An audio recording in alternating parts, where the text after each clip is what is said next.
Jenny was there. I can assure the quality of materials of this stuff was extreme. Kvalitet materijala. But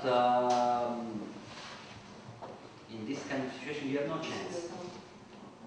And Mr. Kolarevic was there too.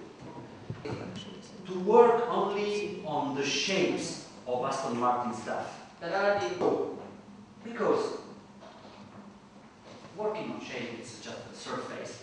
Njihovi automobili se voze 300 km/h. Chairs are not. Ali stolice ne. So, those shapes, one Steve McQueen quotation. Tako da bi ispisao jedan citat Steve McQueen. Kati se znači živjeti i sve ostalo je čekanje. He was not probably an Aston Martin rider, but he was a pilot. He proposed to work on this tension of waiting for something. Stasi dinamica in Italians, that is dynamic stasis.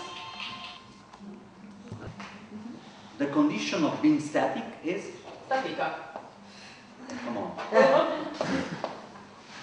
Well, anyway, it was a contradiction between dynamic and to become. And this is what I tried to build up in designing these objects. Ono što sam ja predložio, naravno za automobili Aston Martin su izraz visokih performansi. So what is the translation of performing at a domestic level? Materials. Koristite ekstremne materijale da biste izrazili potenciju.